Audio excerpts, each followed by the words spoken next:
Hi, I'm Jennifer and this is Kate, and if you're looking for a few easy ways to get more Catholic reading done, today we've got you covered. We are sharing 10 tried and true ways to read more Catholic books. So many of us would love to do more spiritual reading, but find it very hard, can't find the time to do it between work and kids and Lord of the Screen and just life in general. So that's where these reading hacks come in really handy. So let's go ahead and take a look at the list. The first way to read more Catholic books is simply to read shorter books. A book doesn't have to be really long or extra scholarly to be very good and very helpful. And once you finish a book, that motivates you to keep reading. One of my very favorite books is Father Mike's How to Make Great Decisions, and that comes in at only 54 pages. So tip number 2 is to read a book written by one of your favorite Catholic speakers. So if you follow someone online and they've written a book, the chances are that you'll really enjoy it, and you can jumpstart your reading by starting with those.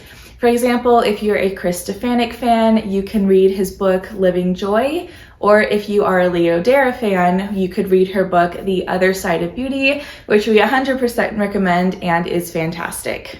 Number 3 is to start on a good Catholic series. There are all kinds out there for all ages and stages and tastes, and if you get started on a series that you really enjoy, you're definitely more likely to keep reading. So some of the series that we like for kids are number 1, the Armor of God series by Teresa Linden, and number 2, the Harwood Abbey Mysteries by Toni Kolink. For adults, we've really enjoyed the Father Elijah series by Michael O'Brien. So number 4 is to read a seasonal or monthly devotional, especially during Advent or Lent.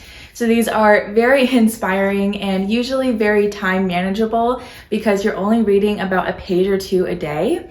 And as an added bonus, these are also a short time commitment because they're usually done in a month or so, and most of us can read a book in a month or 6 weeks. So devotionals are a great option if you have limited time. Number 5 is to take advantage of audiobooks because yes, audiobooks definitely count as reading, and you can get a surprising amount of reading done as you work around the house doing laundry or yard work or while you're in your car. And we have 2 go-to places for audiobooks. Both Libby and Hoopla have a surprising number of good Catholic books on them, and many libraries offer them both for free.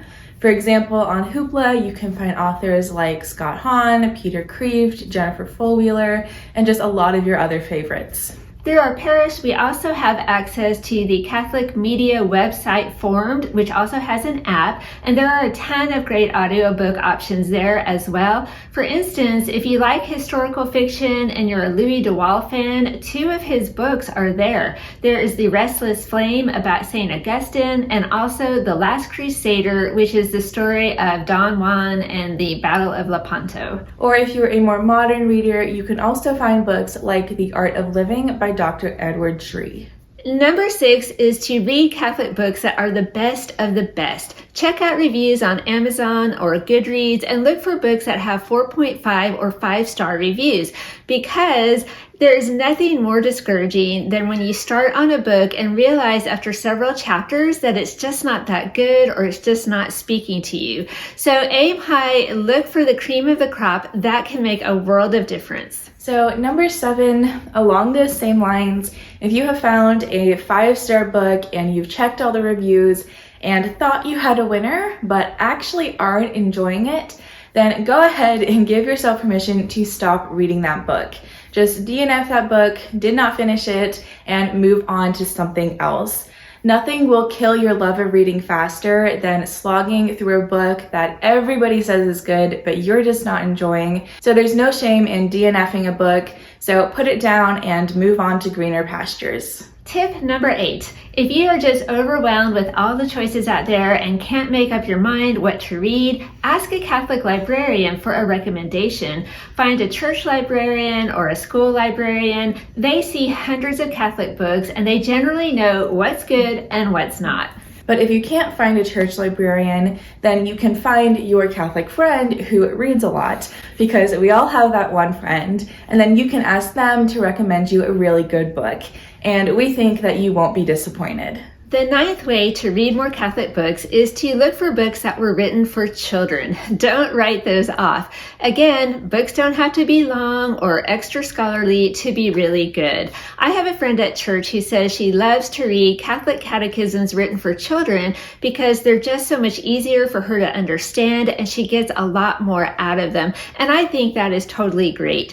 One Catholic series that I really enjoyed that's written just for children is the Vision Book series. It is saint biographies and other stories. I recently read Maria von Trapp and Her Musical Family, and I thought it was just wonderful. So number 10 is to keep a good Catholic book in your car.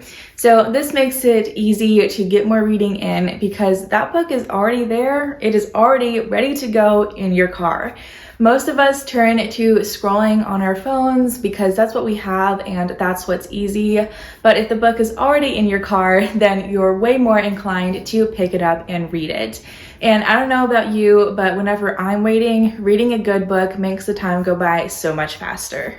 So that is our list of 10 Catholic reading hacks you can use to get more reading done. And let us know down in the comments if you have a reading hack that we left off our list that we could add. So we hope you enjoyed the video. We hope it was helpful. Thank you so much for watching and we'll see you next time. Bye.